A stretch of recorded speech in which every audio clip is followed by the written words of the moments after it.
Welcome to Half Expecting, the podcast for those of us who are expecting. You do. And for those of you who aren't. I'm Steven. You're supposed to. Sorry. I'm Steven, and I am expecting. And I'm Jake. And I'm not. I'm still not expecting. I'm so not expecting. That was the worst intro we've ever done. We can do it again. We had a great guest today. We had our buddy Ben Constable, who amongst other things, he's a man of many things, many titles. He is a planner, financial planner. He's a director of development. He trains the financial planners. Yeah, so he is very versed in all things finances when it comes to family planning and retirement and babies, in our case today. He dispels some myths. He gives us some good know-hows and how-tos and good things to keep in mind to help kind of turn off the clutter that we see and hear and experience in our context. Yeah, there's so much information coming in at all times about what you can do to be furthering your buck, right? Yeah. Where does your dollar go? Where is it most effective? And Ben really kind of broke it down for us pretty efficiently today. Mm-hmm. And also he told us he only budgets $100 a month for diapers. For himself. For his kid, I think it was about the same. Yeah, right. They're both going through about 4 to 5 diapers a day. They share. Yeah. Same size, too. You'll be amazed at his waist. He's so fit. He's so fit. He's got the waist of a He looks like Michael. He looks like Michael Phelps. In addition to his financial planning experience, he also is he brings a really unique perspective to us and I think the guests that we've had so far, and that his whole worldview has been operated from work to live versus live to work. Yeah. And I think that it's so contrary to our experience in LA. And so it was really cool to hear from him and just kind of widening the scope of the experience of daddom. It is vast. And Ben is amongst the coolest dads that I know. And we were happy to have him. And before we get to our amazing conversation with Ben, we want to ask you, the viewer, how much currently does it cost for you to have a kid? Mm-hmm. Whether your kid is 36, and I still cost my mom money from time to time. You do? Sometimes. My mom also Venmos me like $3 sometimes because she loves to sell stuff on Facebook Marketplace. Stuff from my childhood bedroom. Oh, she's like, I sold that Halloween mask and it's $3, so I'm sending it to you. I was like, please keep that. Turns out she's writing it off. Yeah, like it's just it's a full. It's for her corporation. Yeah. How much on top of your normal expenses? Yeah. How much? And if you don't like, you can ballpark it. We don't need to be specific. Yeah. But Ben talks about how when people are talking about the cost of living, the cost of having kids, and how expensive it is, that they're really only speaking of their context. Mm-hmm. And for some people, it like when your baby only shits, there's not a whole. You're no not money buying, for shit. You're not buying a car, right? Yeah. So let us know, how much does it cost you to keep your kids alive? I can't wait to hear.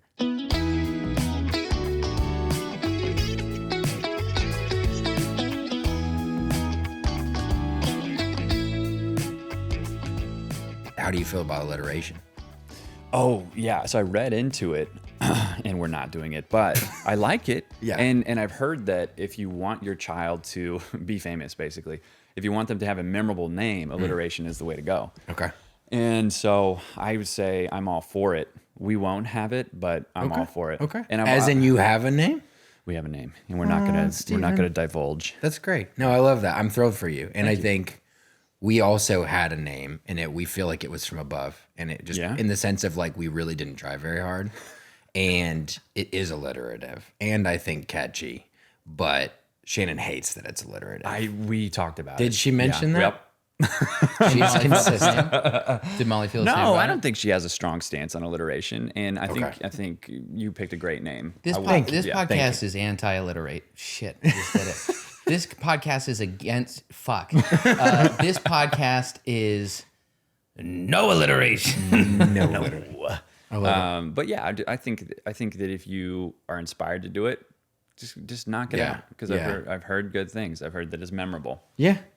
Well, we'll see. I mean, we hope to have another. I think I can go on record saying that. So you hope that it's not just a one-off. Like you're like, dang, that was the one name shot I got. in all of history. That's true. Yeah, you wanna have a couple of shots at it. Did you grow up with siblings? Do you have siblings? I'm the oldest of 4. Yeah. From very like Christian household. So like we got mostly biblical early on, and then we all got to name Emma, which was fun. As far as I know, not a biblical name. As far as we know. As far as we know. What does that mean? We all got to name Emma. Like, did you have a vote? It's a good point. There's like a puppy at Did the each end. of you choose a letter and then you just put them together? How'd that work? Yeah, you won't believe how we spell Emma. It's crazy. No, it was democratic, I would say, but it has a little bit of like, it's English, it's simple, it's cute. It was kind of in vogue at the time. Yeah. But I think like most naming in our family, I think I ultimately came up with it, and everybody was like, okay, we'll ratify that. Yeah. I gave the nicknames in our family for whatever reason. Are you the creative one? No, that would be my brother probably. Yeah. He's like the obvious artist. I think I'm more of just someone who talks a lot, and then he's got a lot of opinions. Eventually, Ben something just sticks. said every name. Yeah, like he just said it first, and then they were like, "I guess it was Ben's idea." Faster than them. Yeah, exactly. You grew up in a pretty big household. Mm-hmm. You grew up in the church. What is your relationship like with your family, and also, most importantly, for this podcast, with your dad? Yeah. I for me, family was everything. I mean, I grew up pretty much with my brother and my sister, and then 8 years later, Emma came around. So, for me, it's like having a relatively sizable family is just like what my existence has always been. So the fact that Shannon and I are trending towards 1.5 children right now, right, and with our dog, that's insensitive to her, but it's like very odd for me to just be like, whoa, it's very possible Campbell's an only child, because for me, childhood was I had a lot of built-in playmates around, which was awesome. So me, my sister, my brother, and then eventually younger sister.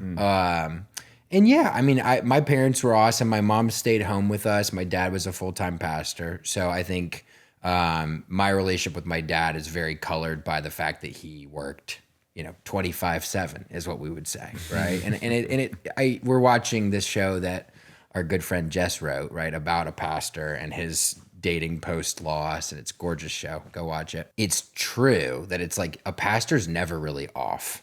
And I think that impacted not just our relationship, but also how I dad, right? Yeah.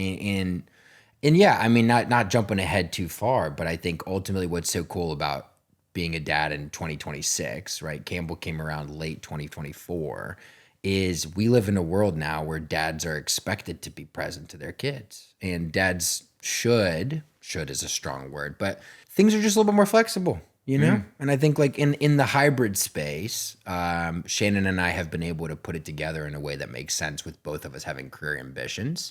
And I've been the great beneficiary of that because I have such a great relationship with my kid. And yeah, I just feel very fortunate that, it was me that was born in the 90s and then her that was born in the 2020s. It's been a blast. Did your relationship with your dad, or just growing up in the family system that you did that play a pretty big part in you wanting to then build a family yourself? Has it just been embedded? Was it like how did your home life inform you and Shannon starting a family? That's a great question. I mean, I think I tell people that I always wanted to be a dad. And so I think I've always known that there was something exciting about getting to have a little person that you get to bring experiences together for and get to love on. I think that part has always been very organic to who I am, but I would be remiss if I didn't say that having a household with 2 parents that really were present, really loved me, impacted me greatly. I mean, I was not afraid of having children. I have many friends who I respect a lot who just feel either that they can't bring a kid into this world or that they're very hesitant to, or they're, conflicted. I don't share the sentiment. I think for me, it's, life is going to happen regardless of, whether or not we're ready for it. Right. We were expecting about as much as you and Molly were expecting.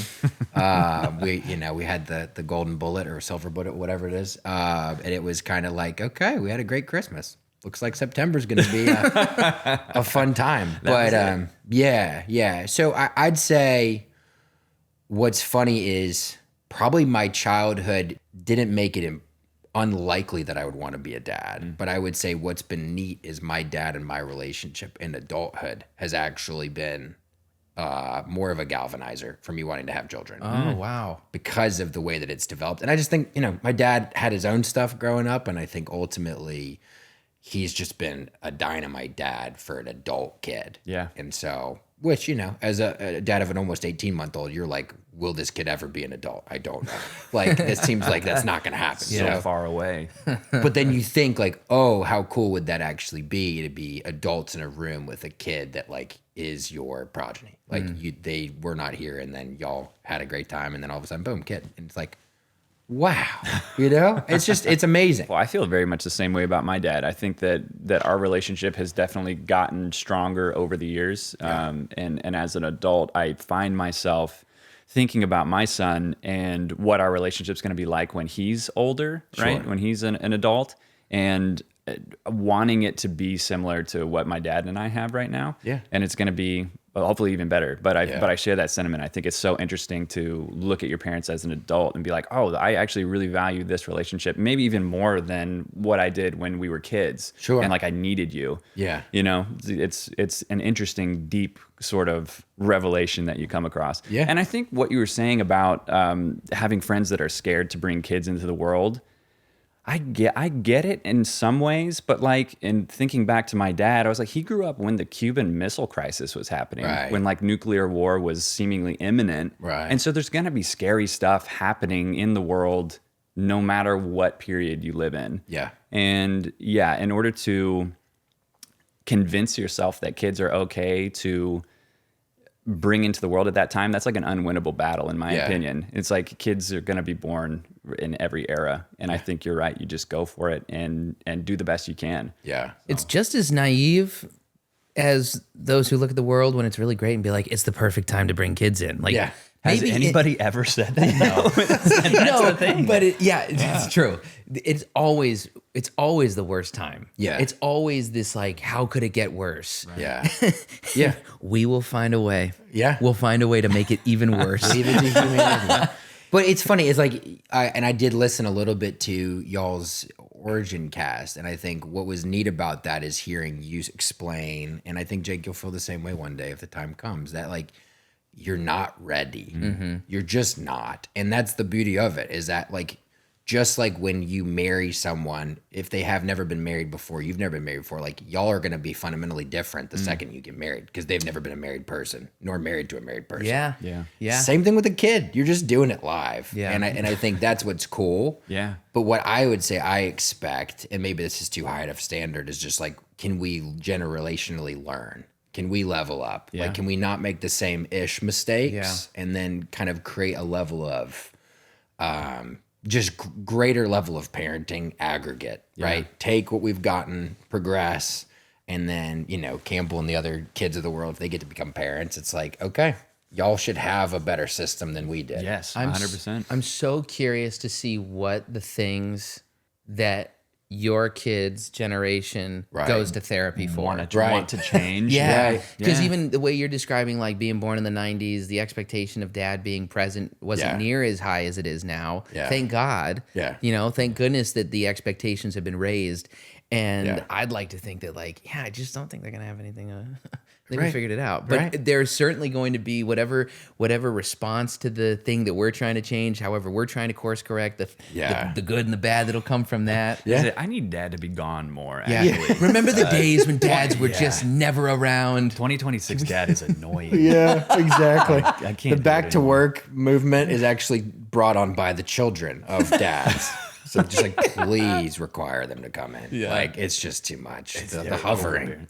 I'm too good at my homework now. Can you paint a picture of your academic and professional roadmap? Sure. What when you were, we don't do this for every guest, but I think it's specific to one of the reasons why we brought you on today. Yeah. What were you aspiring towards when you were in like a young adult in high school and then in college? And then how did you get to where you are now as, what's your title? In my office, I'm called a director of development. Externally, I'm just a financial planner, financial advisor. with a leadership role inside, you know, but to them, they wouldn't know anything. I just changed my Zoom background basically, depending on who I'm talking to. Great. But are you training financial advisors essentially? Yeah. Yes.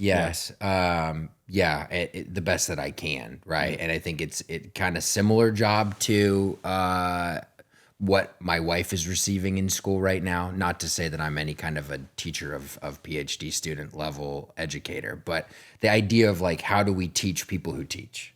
How do we educate? And it's so multi-pronged, right? And so, I mean, the short answer is I had no real educational coherent path. I don't think I even necessarily had aspirations. I think this was probably my aspiration, and then that became pretty obvious. We're still working on it. Yeah. I was just saying.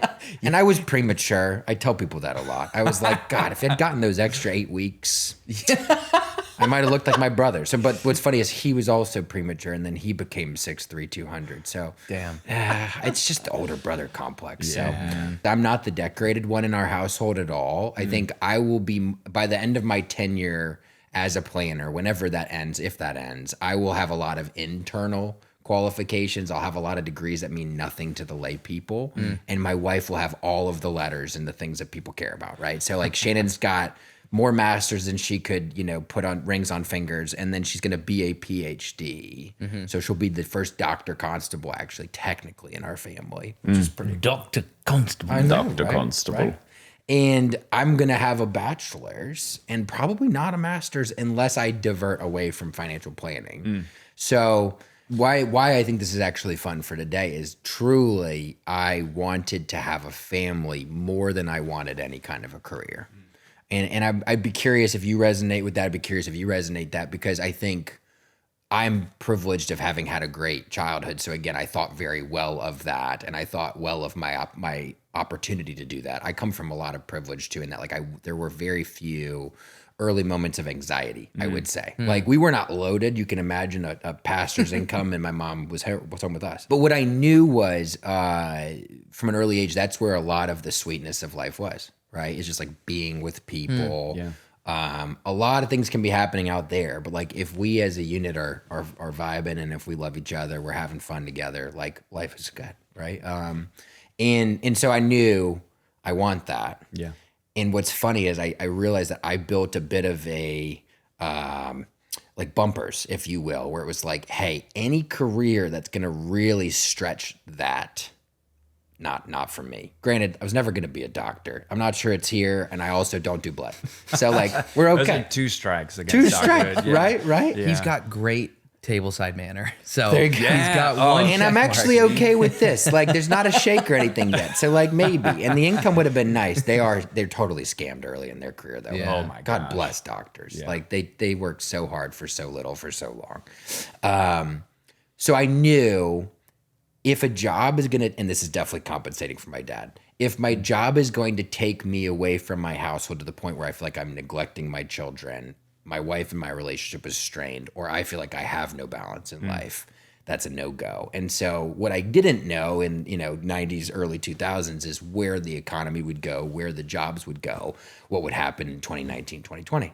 So I think the reality of, I now live in a world where the expectation is we have a hybrid situation, right? Where I can accomplish a lot through a computer with Wi-Fi over Zoom is huge for me, and actually helps me have optionality where I can do all kinds of things and really accomplish the thing I think my career needs to be, which is helping people, serving people, relating to people, making a good impact on people, but then also being able to shut it off and have most of my life be around my people. And I always tell people this, I'm like, for me, it's work to live, not live to work. And I think that's a crucial dichotomy. And again, it's probably more of a spectrum, but I have the privilege with the options I've been given to say, I'm 40-ish, 50-ish hours, but like when I'm home, like I'll get back to you. I promise. Yeah. But like I'm with Campbell Joy right now. Yeah. So yeah, I mean, how do y'all relate to that? It's truly the thing when we were thinking of people to bring on that was so exciting about bringing you on is because I think your experience going into fatherhood and your relationship with work and fatherhood is really contrary to a lot of the LA experience, Right, because right. this is the place Yeah. that people go for their careers. Right. And so I am not trying to have a kid right now, but also Maddie and I are like, we're not even going to talk about it until we're in our 30s. Sure. That is just like, Yeah. unless you pull a Steven. It does. We're both so focused on the things that we're striving for in our careers. And those things have evolved so much that we're like, man, we're so grateful that we don't have, that we're not tied down to responsibility to have been able to discover, rediscover our passions. So I'm like, I also grew up in a good household to where I'm excited about the prospect of having and starting and growing a family and being present. And it scares me. I don't know the answer. Even this podcast, I have such high ambitions. I don't know how the fuck you're gonna do it when you're not. I don't know how we're gonna keep it up. No, I don't. It's to be the kind of dad I want to be feels at odds with the kind of creative I want to be and the ambitious entertainer that I want to become. And that's frankly what this podcast is for me, truly, is learning about how people are doing that. Yeah. Because every person we've had on, you included, in that you are keeping food on the table and lights on in addition to what Shannon's doing. Successfully. Yeah. And so I want to figure out how people are doing that. Yeah. Sure. So that's my relationship It's all with it. a great balancing act, and something that I was really concerned about when we first got pregnant. Yeah. Molly and I are both extremely accomplishment and career driven, and very into our jobs, and recognize the strain that a child could potentially and will potentially put on those things. Yeah. So, yeah, I don't think that when we found out, we weren't 100% excited because we've been so focused on our jobs. But then now we've both grown up in great households. And like you said, we have these wonderful memories, and sort of those are really foundational to us as people. Yeah. And so it's been a fun kind of shift, and I'm already experiencing it in my career and in my life, where I'm sort of putting things down a little bit more and focusing on Molly and getting the nursery ready and things at home, just Doing the dishes. Like I heard you say. as you walked in the door. Yeah. It's beautiful. It's a system. Clearly, Jake knows this house too. Yeah. Jake was gorgeous. helping. It's kind of embarrassing. I'm like, Ben, make yourself at home. I'm just doing I'm going to take a quick shower real quick. There's my room. Steven and I got the nice dual shower head so that we can... Same time, back to back. Yeah. Or front to front if we while want. recording. Yeah. Yeah. Yeah. Waterproof, That all would of it. get views. That's the code. That's what this podcast is. So, yeah, I think that you are such a great blueprint for me as I go into fatherhood, just on not that you're not taking your career seriously, and you're obviously very good at what you do. And I think that you're probably the perfect person for people to be talking to about financial advice. Sure. Just because that's the whole thing. They're like trying so hard to plan their future by numbers, and you come in with a perspective that's like, this is what's important to me. Yeah. Maybe you first evaluate what's important to you, like have that conversation and come at it from such a human element. Yeah. That I think nobody would expect from a financial planner. And Morgan does the same thing. You're both great. My guy. Yeah. So thank you for connecting us. Who's now the dad of two, Yeah. right? And really great at naming kids too. I mean, again, I would say the MLB draft needs to be watching for Jet Ehrman, right? I mean, like Jet's, he's coming, right? That's a 92 mile an hour fastball, 86 mile an hour curve, 91 slider inside. Yeah. He's a lefty and a righty. He bats 850. He is the GOAT. Not even Benny the Jet, just Jet. Just Jet. So Ben, how did you find financial planning? Because when you moved to LA, you were in finance or you were not in finance? So I was involved with financial planning, but I wasn't a financial planner. And I think that's actually one of the reasons why I'm so passionate about what we do. Is that part of why I became a planner is because I saw planning done really well by someone who was just like me. So my buddy John in Virginia, he is my advisor still. as a planner. And I believe very heavily in that. I think accountability is super important. I'm not sure I believe in giving me full access to all of my assets at all times. I mean, truly. Interesting. I'm not someone who is tempted by crypto or GameStop or any of these movements, right? And again, there's validity to trying things and going after them. Again, not advice, but yeah, we should say clearly anything that Ben says on the pod today, it's not advice. He's a well-informed dude telling us what he thinks about things. Friend to friend. Please, whatever you do, take accountability, make good choices. Love you. Bye. Yes, well said. I was just doing my life in Charlottesville, Virginia, where Shannon and I met. And my buddy John approached me about this. I had never heard of financial planning. I knew that there were financial advisors, or at least like investment advisors. But what I was so taken with was the personal approach, right? And just, I mean, frankly, it was like getting coffee a couple times with my buddy. And he was able to level with me. And I was like a 21-year-old. Like I knew he's making no money off of me. But what he tells me is, I want a long-term relationship with you. And granted, I was probably 21, 22, and I'm now 33. And so we're kind of doing the thing. Yeah.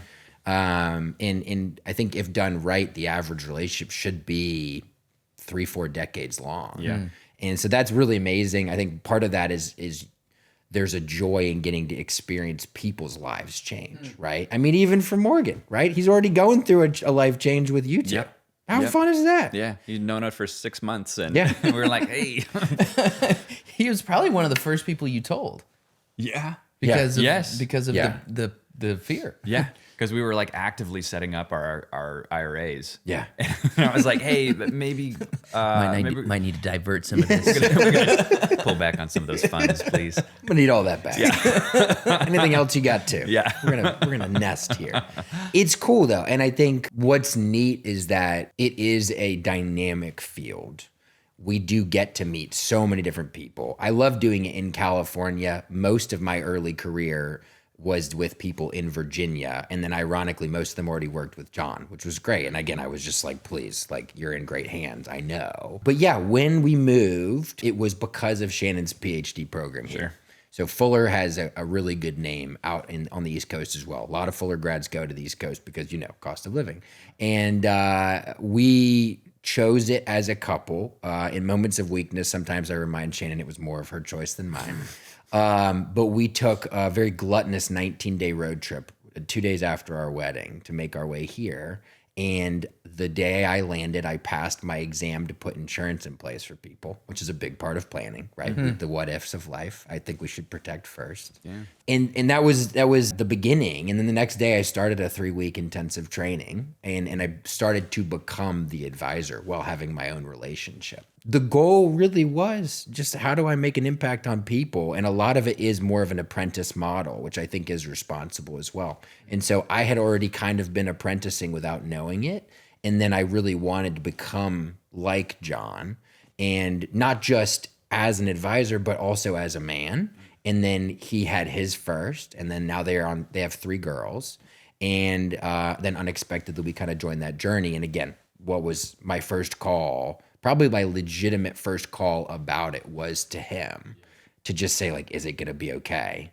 I think that's probably 70% of what we do as financial planners, is sit with people and say, hey, it's going to be okay. Yeah. And part of why you would even compensate me for what I do is to tell you when things don't look okay, that it's still okay, and then bring you back to the fundamentals. Just hang on that thought really quick. It's going to be okay when you are pregnant. Yeah. Maybe unexpectedly, maybe expectedly, but financially, Yeah. if anybody is listening to this out here Yeah. and they're a little bit worried, it will be okay. There are steps that you can take, whether or not you have a trusted financial advisor. Maybe get one if you don't, but it's going to be okay. You can make it work, even in California, which I'm sure you found challenging yourself as a dad. Yes. Financially challenging. Maybe stop at 1.5 kids. Maybe you have more, but it still is possible. And I just want people to know that that is a thing. Yes. I met a couple that has 8 children in California. 8.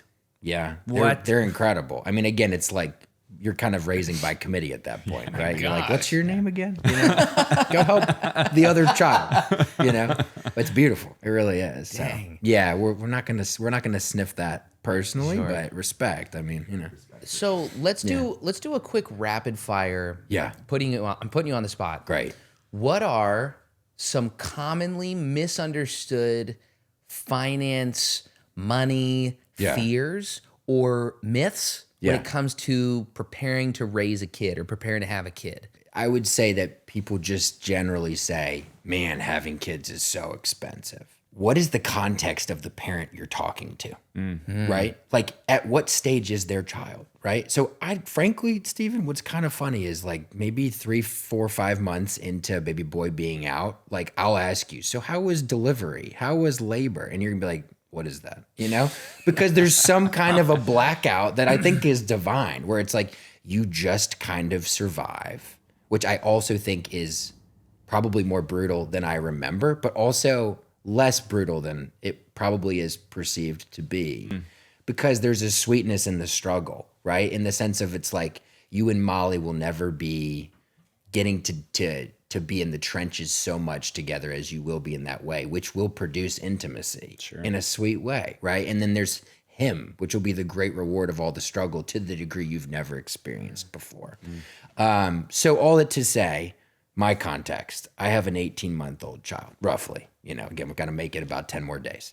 No guarantees there any day, right? She's currently like dive bombing off of couches. So that's fun. To this point in our career, would I say that it's been expensive to have a kid? No, not at all. How much do you think diapers cost a month in your guesstimate? And again, all of our experiences might be different. $100 a month, I would say. $100? How do you feel? $100 a month. I'm gonna say 120. Okay. We budget $100 a month. That's pretty impressive. I actually thought it would be higher than that. And then you like look at diapers and you're like, those are not that expensive, right? But these kids fly through them. Yeah. Like it's shocking. Like 10 a day is what I've heard. Early days, it's like from what I recall, 8 to 10 a day. I think we're probably at 4 now. Okay. And so going to context, with 18-month-old, $100 a month. That's true. Early is that on, what you're saying, more? or you're saying for Steven's context it'd be $100 a month? Good question. I also have a philosophy around somewhat static budgeting for mental health, in the sense of like, if I've put in $100 a month in for diapers and I'm cool with that number, maybe don't worry too much about whether or not it's actually $100 a month.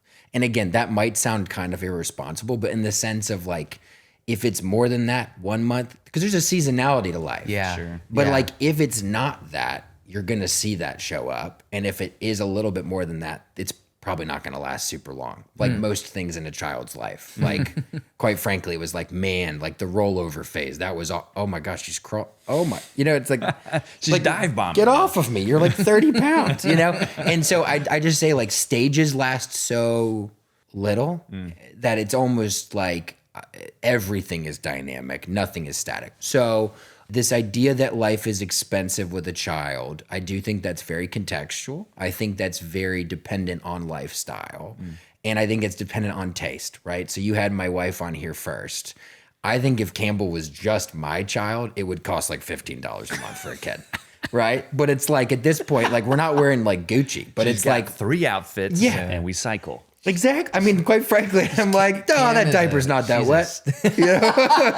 I'd say also life is meant to be lived in community, in my opinion, as well. And so I think one thing that is neat about the finances involved with the child is you should, I believe this is a should, allow people to bless you early on. And so, I mean, I'm a huge proponent of meal trains, and I'm a huge proponent of like indefinite meal trains. Like there's no point at which it's like, okay, good, you've made it to 3 weeks. At this point, you've got it from here. Yeah. Like sometimes I was talking to my brother has about a 5-week-old.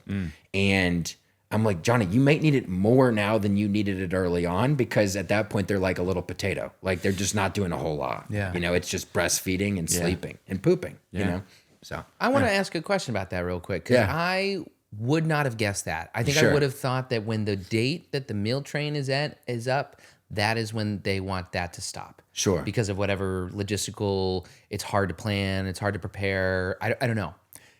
So as a former parent who had and enjoyed the meal train, how do I know that you want that? Like, would you prefer that your friend be like, hey, do you still want meals? Would you suggest Steven say, hey, keep them coming? Like, how do you navigate that? Yeah, that's funny. That is funny. I mean, I would say what we benefited from was a interested third party, right? Kind of like when you're planning a wedding and then you get to the wedding day and you're like, we gotta have a coordinator, or just a very interested maid of honor, matron of honor, and so maybe you need a coordinator for this, and we had that. Yeah. So someone who could kind of check in with us. Our friend Megan, phenomenal human being, that's great. also happened to be our maid of honor. She would say like, how's it looking? Do we need another week? Yeah. Do we need less dinners? Are we finding we have too much money? How's the fridge space? That's great. Yeah. How's the freezer space? Yeah. Second component, my wife is brilliant. She had us preparing food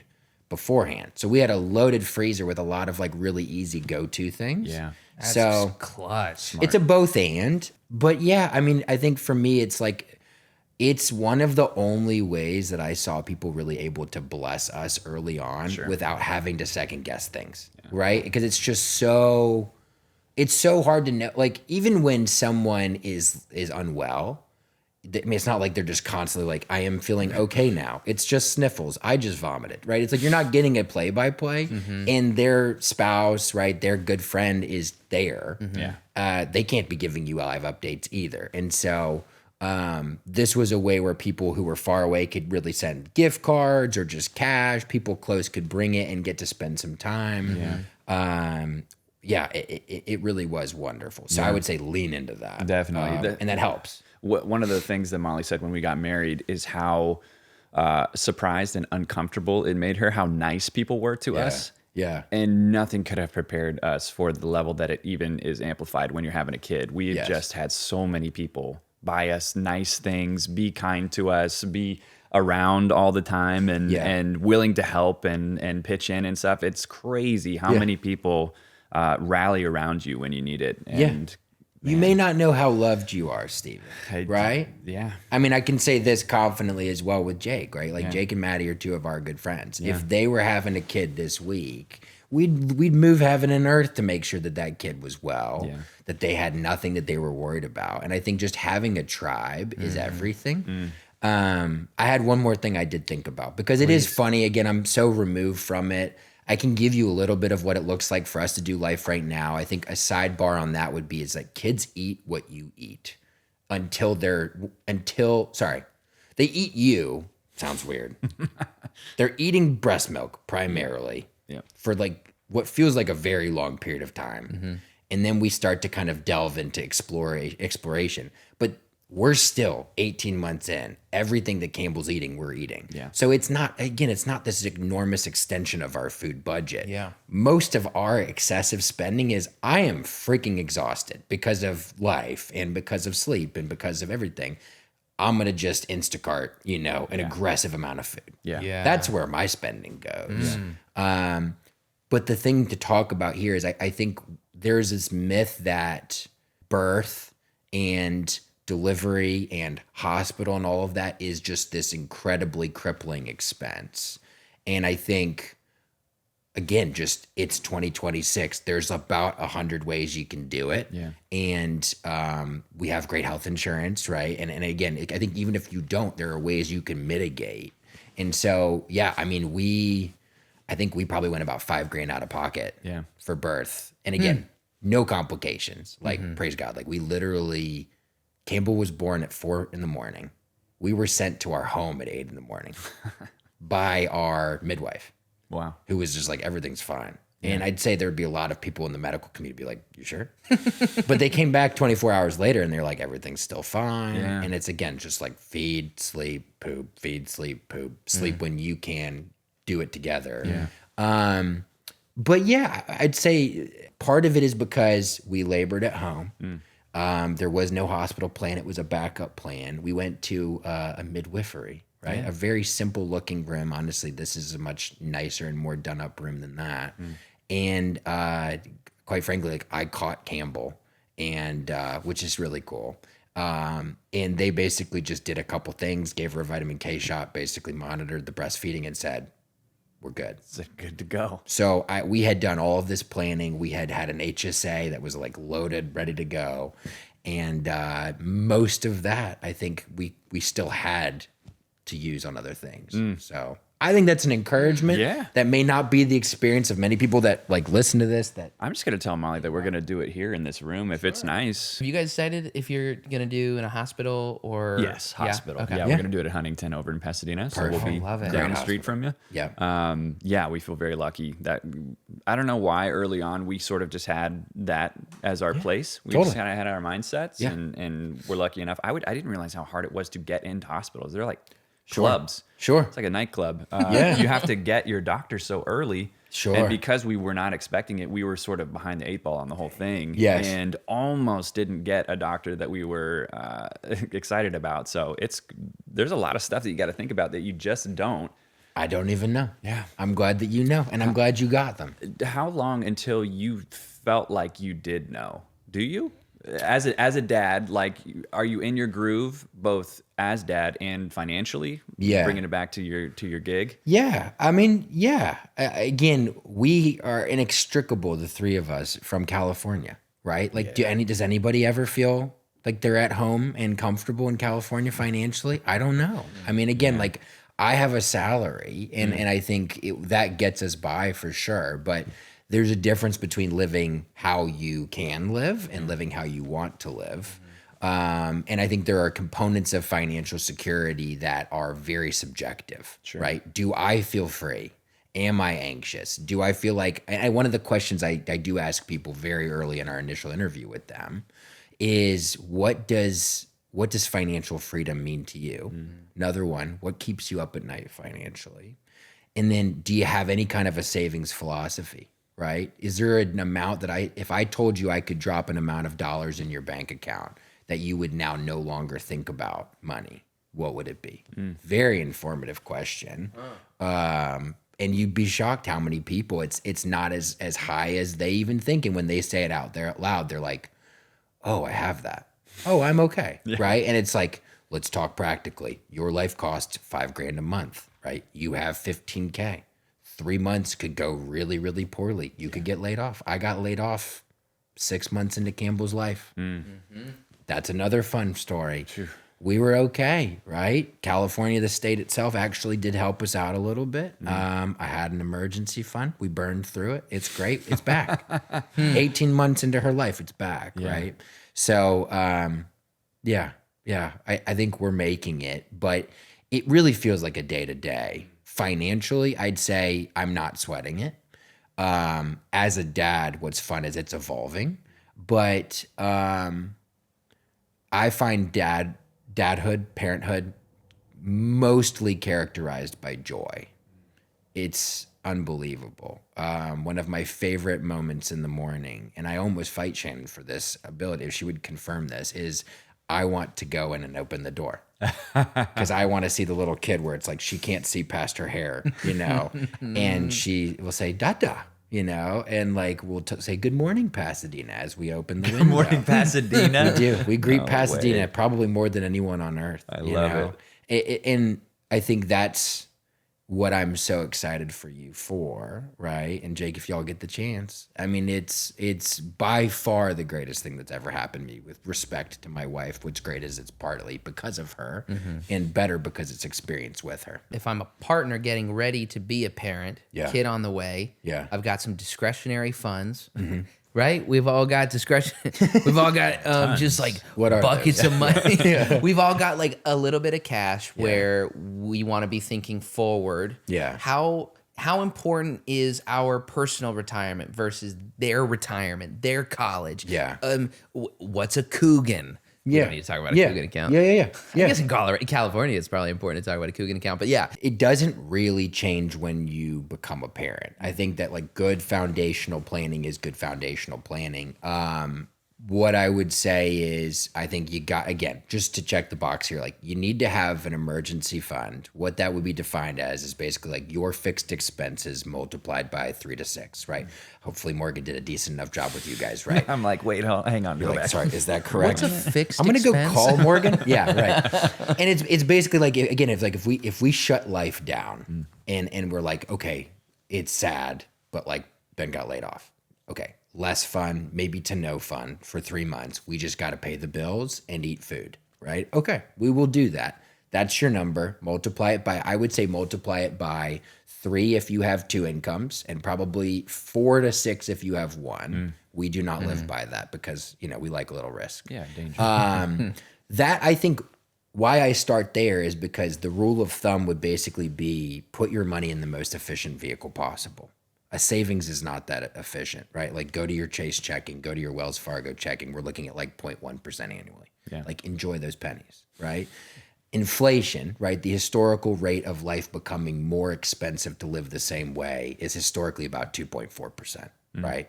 So we, first of all, are just like, find yourself this thing called a high yield savings account. That is advice, because frankly, just Google it. Everyone will Say tell that you right to the camera. That is high advice. yield savings. My grandmother would tell you that, right? I mean, we're looking at about like 3 to 3.5% for a decent one. We're at least outpacing that. Yeah.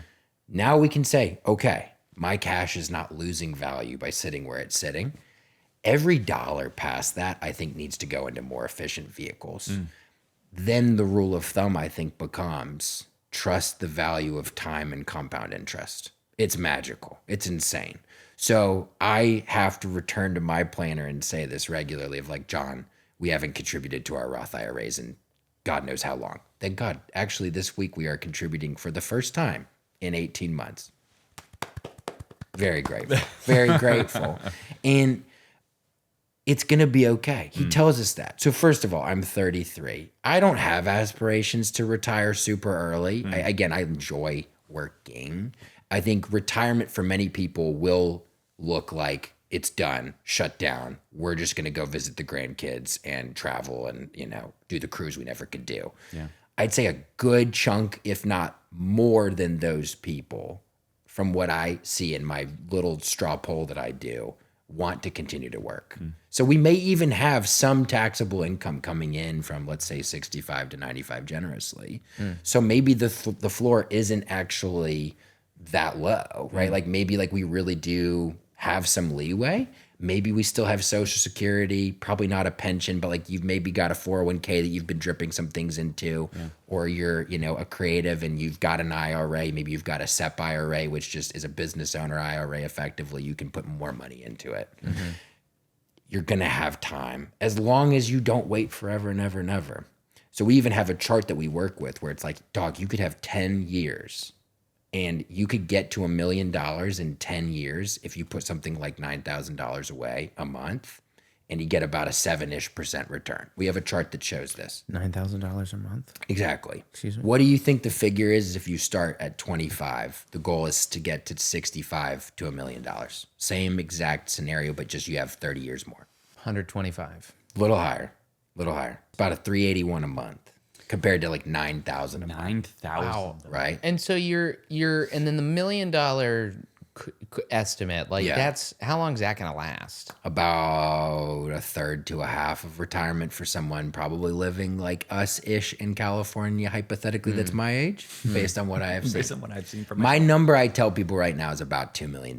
Again, this is not a guarantee, nor is it a recommendation. It's just, I think when this illustration came out, $1 million was just this sexy number and just this idea of like, I have $1 million, I'm fine. You're secure at that point. Again, how much does your life cost? So what that is contingent on is this idea that to live roughly a $60,000 to $72,000 expense life annually, right? That's going to look more like 150 to 160, 170K in like the mythical 2050s, 60s when we are there. So yeah, you start multiplying that by 10, by 20, by 30, we're getting into the like 2 to 3 million range. Yeah. Again, we're going to make more money. Hopefully salaries will go up, time and compound interest. So like your dollar today is worth a lot more than your dollar even tomorrow. So what I'm hearing is still take care of the fundamentals. Make sure you can get by tomorrow, get by next month if something bad happens. Yeah. And then like contribute when you can. Take advantage of the moments where you have more to contribute. Yeah. Without neglecting the needs. Yeah. How do you differentiate between when you put towards yourself versus your kids' future? What's the difference? I mean, I think it's really just look in the mirror and just think, how selfish am I? Right? Like, what's more important to me, right? Like, which is funny. How big of a piece of shit are you? Well, it's funny, and again, like I know we're gonna maybe do an activity of sorts, and maybe it's a piecemeal activity, kind of across the whole pod.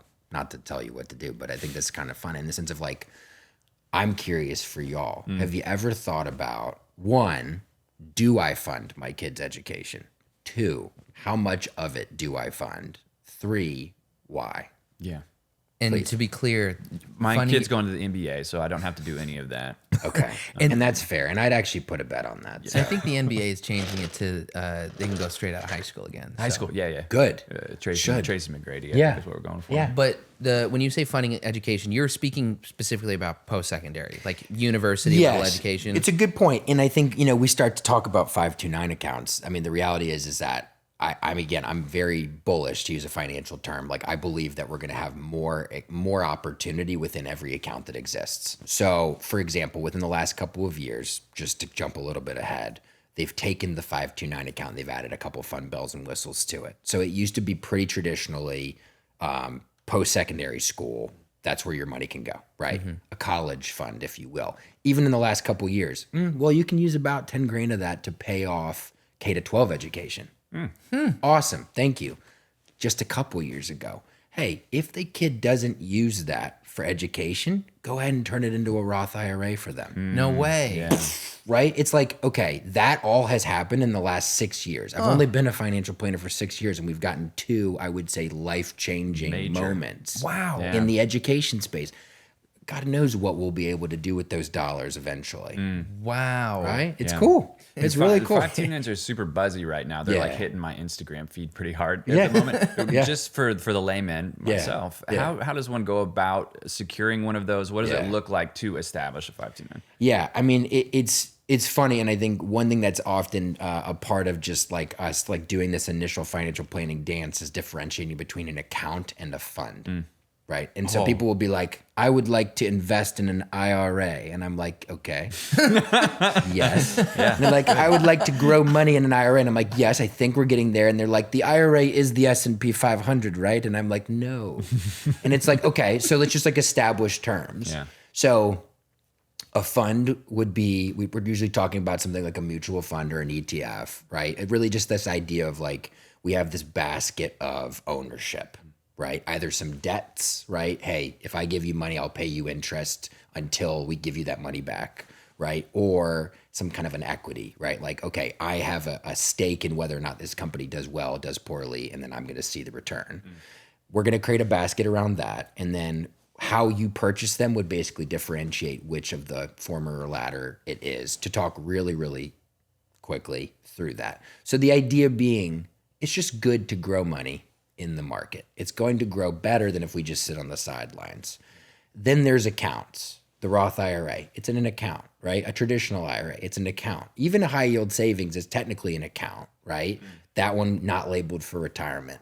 A 529, what it is effectively, it is a traditionally college labeled account, but really it's an education funding account. So the idea that it has a specific tax advantage to it, right?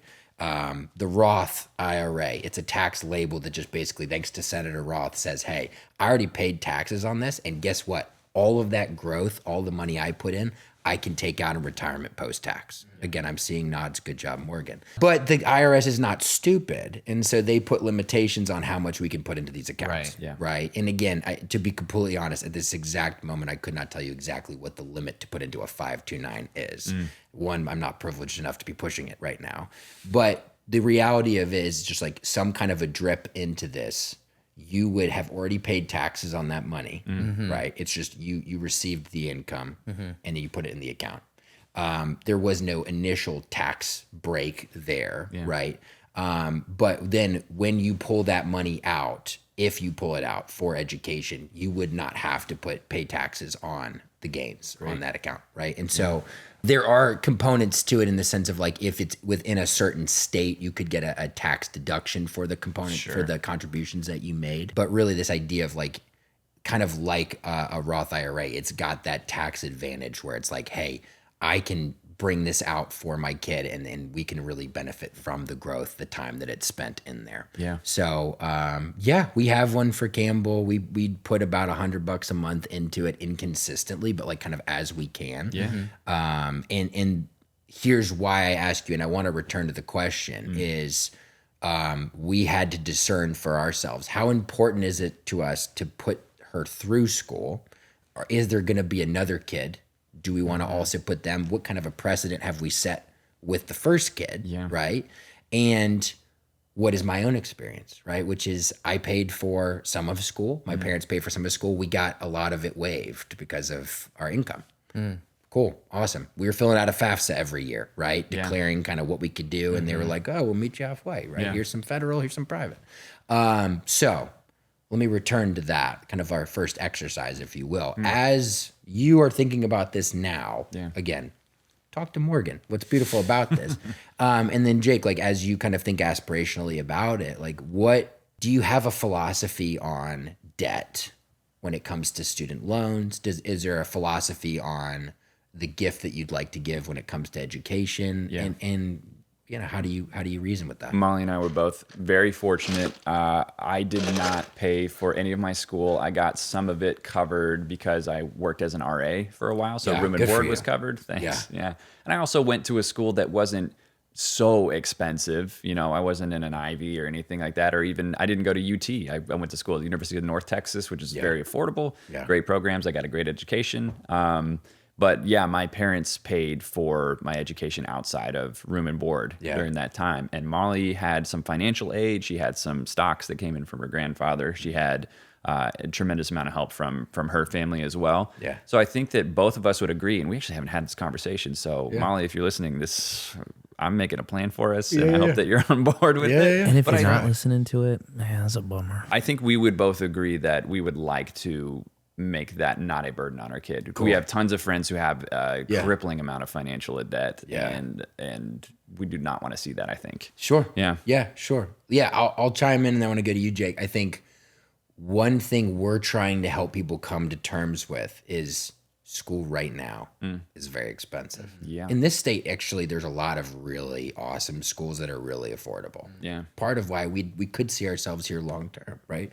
Where we were in Virginia, very similar. Good state schools, a couple very overpriced private schools, and it's okay. I lived in Richmond, so if you are from that area, you can kind of discern what I might be saying.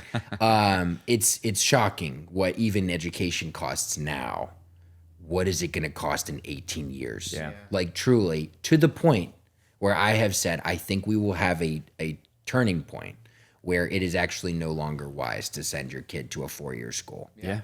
Potentially, without reform, without a sense of, hey, you got to throw us a bone, especially, again, not to get political, but especially if forgiveness is not on the table. Right. I mean, what are we really going to do that? Like, have you seen the debt we already have as a country? So I just think you want an economy where people can put money back in. Yeah. Come up with a plan. Make it more affordable or give forgiveness. You can't do neither. Yeah. So again, Are you Ben for president, right? Yeah. That's right. Yeah. Please, God, no, never. Yeah, and I think a lot of people are being encouraged to that point to pick up trades, to not to forego school, and to and some of these trades make incredible money. Yes. I mean, these jobs that supposedly nobody else wants to do, or it's not a part of higher education or whatever it may be, they're looking pretty great. Yet this another fun development. Yeah. 529s can be used to pay for trade school. Used to not be the case. Used to be like a traditional 4-year university.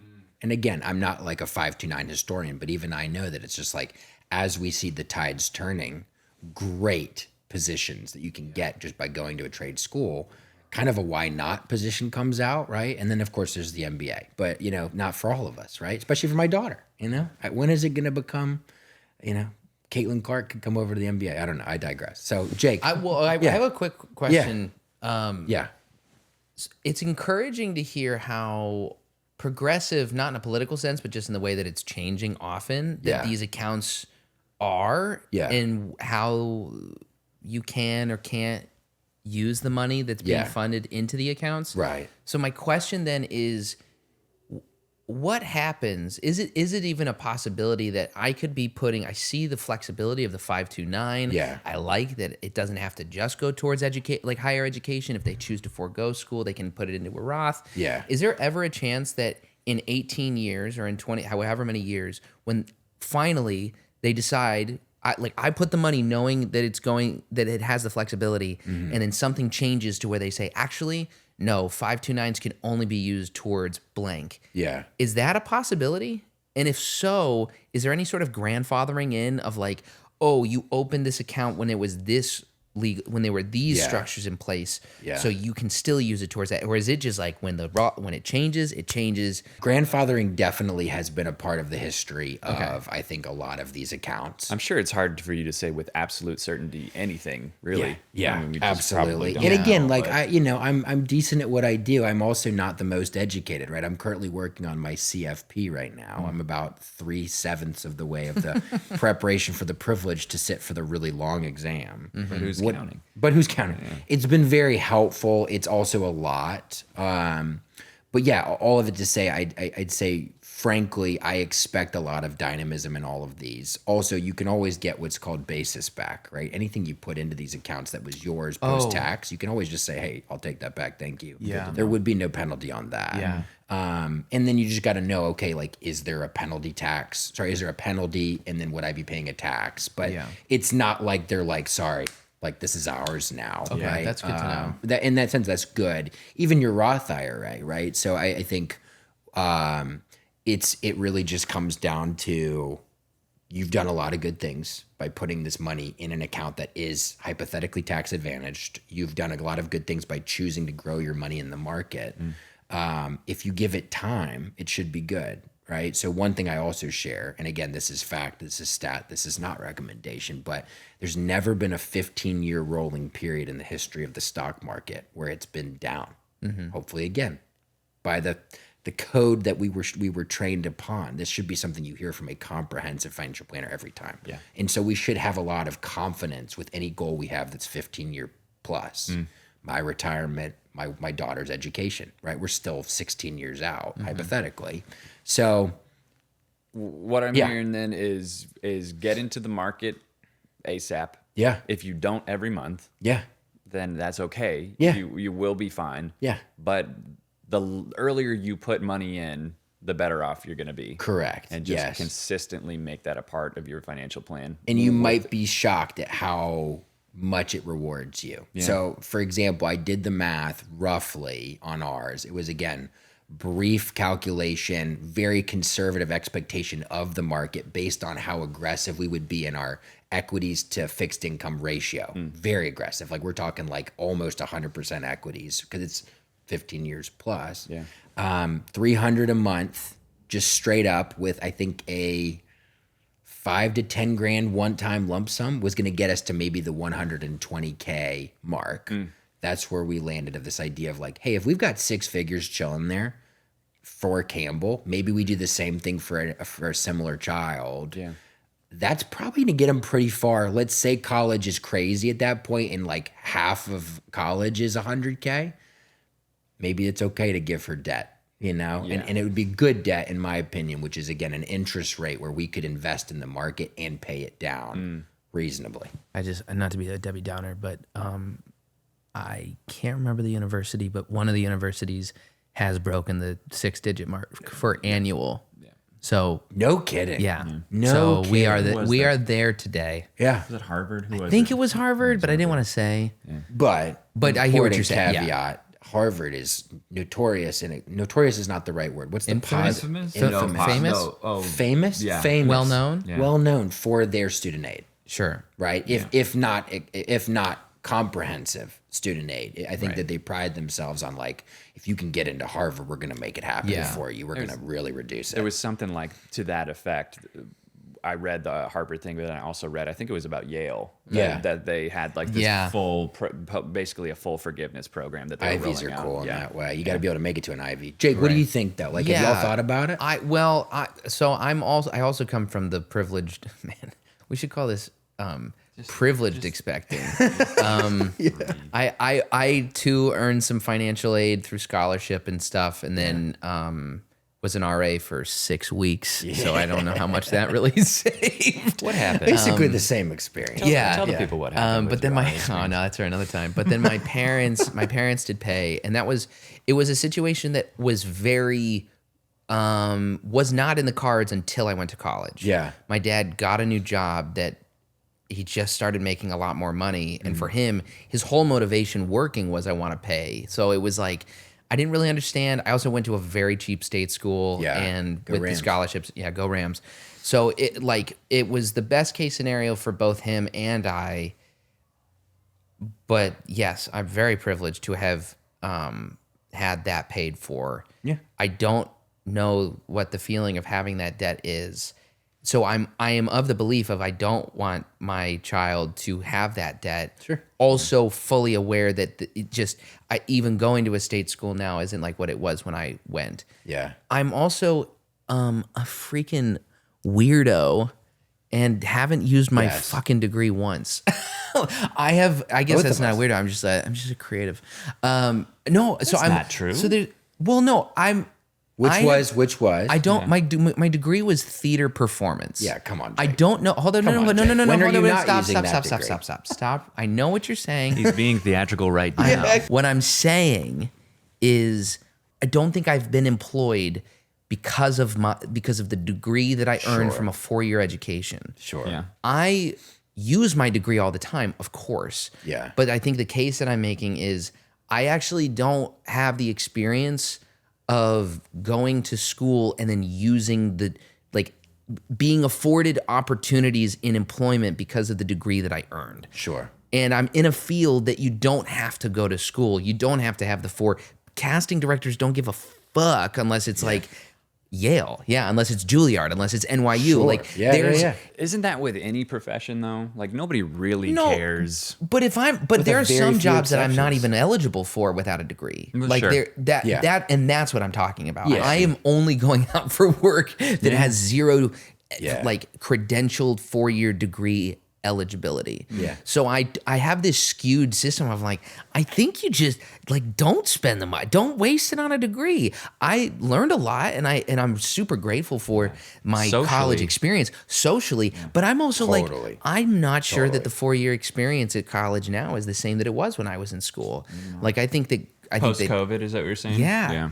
I That's think interesting. post-COVID has really changed the experience. I think that the kids that are going to it's just a different environment. Yeah. So I don't know how I feel, and I feel both if you're going to go to school, it better be for something good, and you better fucking use it because of the cost of it. But then I'm Yeah. also privileged to have had the flexibility to use it to not be pursuing work with a degree.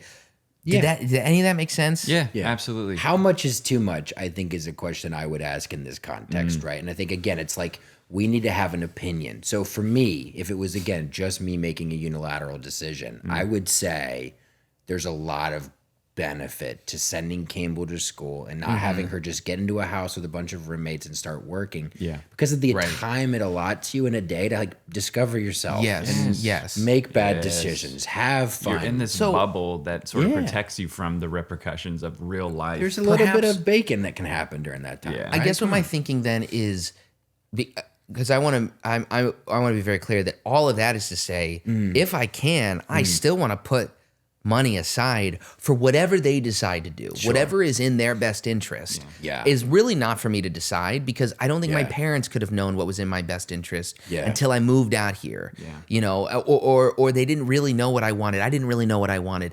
So if I could put money aside and they are interested in a work or a world that is not reliant on the 4-year college experience, then I would say use whatever money that was put aside to have your 4-year experience or your 2-year experience, whatever is happening socially, whatever soft launch into the world of adulting that you get from school. Like, I think that would be the thing I would want to push on them. Yeah. Which I think is a great argument for optionality in the way that we save for kids and like for children and for the future of our children, which I'll kind of pin that. I want to also just express that I am the other side of the spectrum in the sense of I had some that was just written off for me just because of income, some that my parents helped me with, and then some that I had on my balance sheet. And why that was important to me is I actually really benefited from the responsibility of being handed the loans out of school and being like, look, you got to go get a job, son. For sure. You got to be able to pay for this. And I actually do, in some of my planning with people, help people open other accounts that establish somewhat of responsibility even before they come around. Yeah. So that I would say is something we could go to. Here's just a fun piece. And I felt like an idiot when I realized this because I was like, oh, duh. You can actually open a 529 before your kid exists in your own name and then just change the name on the account. No way. I saw something about this the other day. It's like why are we not all doing this? Yeah. And the reality is that you're going to just think to do other things with your money. Like that's just life. Yeah. But if you are a hyper type A and you're like, I may have children one day, I'm 21 years old, and you just decide to open a 529, you could hypothetically gift that to your kid and have given them a huge head start. Again, thanks to time and compound interest. Similarly, I saw a suggestion the other day that you open a line of credit that your child is attached to when they're born, and they just bequeath them with perfect credit, hopefully. I don't know what your credit is. Good credit, better credit than they would have as an 18-year-old. Or credit in general. And I think that's a big part of like financial education, money talk, and empowerment of young parents is this idea of like, my mom gave me the huge gift of like helping with a starter credit card when I was like 14, 15. And again, I think she had to like be on the account as well, but I had great credit. I've never had bad credit because of her. There's obviously the negative side of that where people can take advantage of that with kids. Sure. But yeah, I mean, I don't know how much you and Morgan have talked, gentlemen, about this idea of like a permanent life insurance policy for a child, right? Which again, to even open that box, there's so many disclaimers. There's so many like only with certain companies, only structured well, only with full education of like, hey, this is a life insurance vehicle. Okay, all qualifiers aside. This is a vehicle, we call it a kiddie policy, where you can start it from birth by putting them as the beneficiary of their account, right? So you're the owner of the account, they're the beneficiary of the account, right? And this idea of like you can kind of grow equity for them from a young age. And it's a great component to planning that supplements what you're doing for education. And again, we'd have to break down the nuances of it, but I would say what it comes down to is kind of like a 3-ish prong, maybe 4-prong component of like how do we set up our kids really beautifully. Like a 529, no brainer. I think this vehicle, the permanent life insurance, what's called a kiddie policy for a child, even opening a non-qualified, right? So an investment account that's not retirement based. And then you could just have a savings or something that you just put away birthday checks towards if you're not bought into any of the other 3 vehicles. But my parents did none of those things. I'm fine. I've still got plenty of time to make it up, but it's just like you could hand your kid so many gifts. They could have tax advantages to you until they become gifts. So yeah, it's kind of fun. There are options. Just like the 90s dad, I think it's cooler now for dads and parents to be talking about these financial legs up that you can give your kids. A 4-pronged approach. I like that because I was going to ask you what are like some practical steps, and it seems like savings account might be sort of like low-hanging fruit. That's sort of like a thing that you can action right now if you wanted to open that. If we're really thinking about inflation, the power of our money, efficient vehicles, you probably shouldn't open a savings for a kid. Like just open a non-qualified. Just even, I mean, hell, hop on Robinhood or something. Because you're going to benefit how much from those generally? Was it like 8 or 9% per year, something like that? I mean, maybe. Yeah, maybe. Just because of the fact that you're not going to be dipping into it anytime soon. Exactly. Right, exactly. And I think it's just about decisions, discipline, reward, right? Again, you're going to pay capital gains tax on anything you put in the market and then pull from at that time of doing it. So like there will be, or if there's some selling within the account, all that to say, you have to know how the vehicle works. But this is why many people just default to that 529 is because they think, hey, this is tax advantageous. I've got time. it says it's for a kid, so I feel responsible because I'm doing it for them. Yeah. But yeah, I mean, there's so many places we could go with it. I think the other thing that makes me think about is legacy, which is a funny word, because I think just like people our age don't think about retirement. Like I'm never thinking about retirement except for when I'm like, oh yeah, they have retirement accounts. That's my job. It's my job. And I make people talk to me about it, and then I give them a hard time if they don't know it. But it's like legacy, this idea of like, if and when I die, what do I want my legacy to be? And or what do I want my financial legacy to be? Do I want to pass wealth, right? That's weird. But the idea is, frankly, like a lot of us are saving for retirement, and our plan is not necessarily to just like spend it all. Like there will be some passing of wealth, there will be some idea. And so I think when I think about that, I'm talking to my parents a lot right now. And I think what I would draw the line is, do I want to pass a lump sum to my children and maybe give them different issues where they now have to decide, what do I do with this? Or maybe I now no longer have problems. Maybe that comes with a certain level of privilege I don't want to pass to them. Yeah. What is neat is part of my heritage, part of the legacy that has been left with me is kind of in this living benefit component of this idea of like, how do I enrich your lives? So for example, I went to a beautiful, fabulous private school that made it very difficult for me to visit colleges because they just didn't compare. Like this was it's called St. Christopher's. Plug for anybody in the Richmond area, you'd be insane. If you can afford it, if you can find a way to get in to go anywhere else, in my opinion. It was the most transformational, 7 years for me, middle and high school there. My grandparents, who were absolutely loaded because my grandpa worked his ass off for 40 years and spent none of it at Georgetown Law School. They chose, hey, we're going to live simply and we're going to leave our legacy in like giving money now to raise the floor for a lot of our kids and make our grandkids' lives awesome. To me, that I think is just as valuable as like, hey, let me like help you pay off your mortgage one day or go on vacations or like buy the beach house or something. I'm like, I think life maybe for us is more about like, how do we live it with you while we get to, if we get to for a long time. Yeah. So just stuff to think about. What is a legacy? A legacy is planting a seed in a garden you never get to see. That's his degree right there. That's amazing. That's a theater degree if I've ever And I'm seen so one. ignorant. I don't know if that's original or if that's something borrowed. That was Alexander That was from Hamilton. Hamilton, yeah. Oh, okay, good. Well, there you go. And I've never seen it. You scared me. Yeah. That really got me. What is your relationship like with your budget currently, pre-child? Like the two of you, how do you dialogue about it? How do you honor a budget? Do you have a hypothetical budget? I know how much money I spend every month. Okay. Molly does not keep as much track about that. Fair. I've tried to sort of take on the burden of figuring out as a household how much money we have going out, how much money we need to then have coming in to sort of meet our baseline. Yeah. So I wouldn't say that we have the most communication about that. Yeah.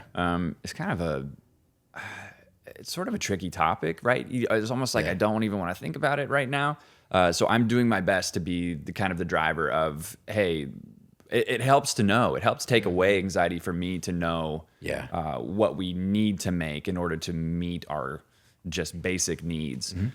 So I would say that that's something we're working on as well, like having a clear understanding of what we need every month, and then going into having a kiddo, how those little tiny tweaks that you were talking about are just going to add a little bit and where we might need to pull back and add in other places. So dialogue.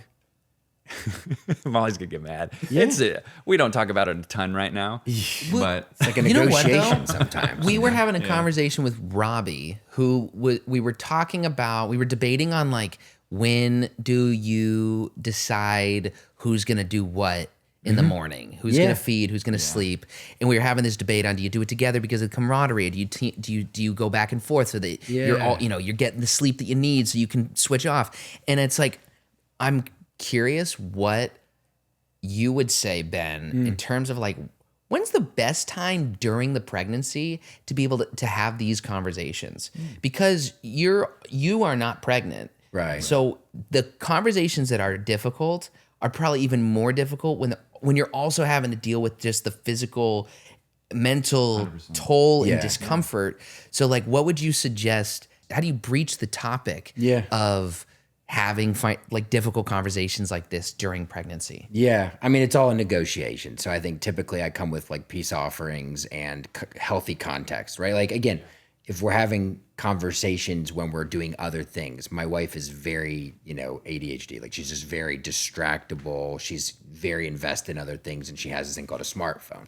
So ultimately, it's like, can we sit on a couch? Can we have our tea? Campbell is sleeping, right? And again, if it was the pregnancy, still same thing, just no Campbell sleeping. It's just like, have we set the mood? Yeah. Have we even dialogued about like, this is going to be it? I know, Shan, this is going to be painful for you. And so I would just say like, maybe the best advice is just start now and have very little expectations to solve it. Yeah. Just give yourself a long runway and say, hey, we're a team. We've got our end goal. We have our end date. And frankly, we don't have to have this solved on day one. Yeah. Damn. Campbell's 18 months old. We still don't have anything decided. Yeah. We have rules, we have systems, but it's like you'll see things change overnight where it's like, okay, I'm cooking more, I'm cooking less. For me, the rule for us, and that might be an exercise even for us just to think about quickly too, as you think about what are my gives and takes in marriage, what might they become in being a dad, are there things that you naturally don't mind doing? Yeah, I was just thinking about that. What are the strengths of your two teammates, basically? Exactly. Yeah. Exactly. And not being uncomfortable to take on the full burden of something that maybe she doesn't like as much as I do, and she definitely does a ton of stuff that I am just not good at. So, and I'm glad that she does that. Yeah. So I would feel good about taking. I like math. I would feel good about taking on that part of our and marriage. that's, I mean, again, something that like Jake and Maddie think about too, right? Is this idea of like, hey, we've got our systems. We were both very well established adults with our own financial assumptions, systems, things. I'll kind of leave that to the side because I do want to give you just something for when baby boy is 18 months old and something to consider because we're in a really beautiful rhythm right now where there are just things that we know to be true about ourselves and about our child. So like, for example, I know that I'm a morning person and Shannon is not. And if she doesn't get enough sleep, it's not going to be good. She's much more resilient than I am. So there are moments where I'm like, okay, I'm going to take the girls for like the world's longest walk and you're going to sleep for another hour and a half. And that's maybe the best thing we could ever do. Right. And then there's things where it's like, okay, I want to think proactively and with Molly think, what are things that I can do that I'm not biologically limited in, right? I can change diapers as well as anybody on God's green earth. I can give a bottle to anyone, right? I'm very good at reading books. I'm not as dynamic as Jake is, but I'm okay. Well, that's Truly. the degree talking. Yeah, there you go. And exactly. And again, limitations on me, right? So, and it's like, and then also I am the dishes czar. And that became firm. I'm like, Shannon has largely not touched a dish since we had Campbell. And frankly, I'm also another one of my unofficial official roles, and maybe this is something that you take on, is that like I am the money decision maker in the sense of like if it really comes down to it, I'm the one that says it's okay. We can go a little over there, or you know what, sweetheart, like we can't buy that, which is much more of what I'm saying. And this is again, it tells you about my and Shannon's relationship. So 18 months in, Shannon wants to get Campbell all of the cutest stuff. My advice is I want to just buy all of the food because I'm tired and I'm hungry and I want ice cream always. So yeah, I mean, I think that's maybe I would give you an exercise to think about. Maybe part of my homework to you would be just like schedule couch time where you're comfy. Yeah. That's what I want is the homework. And I think you're right. I think you got to set the mood. Yes. Set the mood, It's baby. just like loving time. You Come on. You gotta make things right to have that conversation about. It's all tied together. Yeah. And there's nothing sexier than taxes, particularly in these next 6 weeks. I'm gonna go and set up as many accounts as I can after you leave. Yeah. I'm going to open 12 529s. Perfect. Jake's got 6 credit cards he's applying for right now. Yeah. I just applied for 3 during this call. But really, you're a wealth of information. You're a great guy, great dad, and we're happy to have had you on, man. So thanks so much. It's a gift to me as well. I'm rooting for y'all. And again, we're just around the corner. So please, like, seriously put us on the meal train. But like, let's do life. Let's let the kids meet each other. Absolutely. It's gonna be great. Friendships. Yep. Friendships are great. Yeah. Friendship on 3. 1, 2, 3. Friendship. Half Expecting is a Just Let Me Help production. If you like the show, don't forget to rate and follow us on Spotify and iTunes, and like and subscribe on YouTube. Our theme song was mixed and mastered by Coda Hodge. We'd like to thank Jason Gerber for technical and production support. And we want to hear from you. If you have questions for us or want us to interview someone in particular, reach out to us at halfexpectingpod@gmail.com or find us directly on Instagram at halfexpectingpod.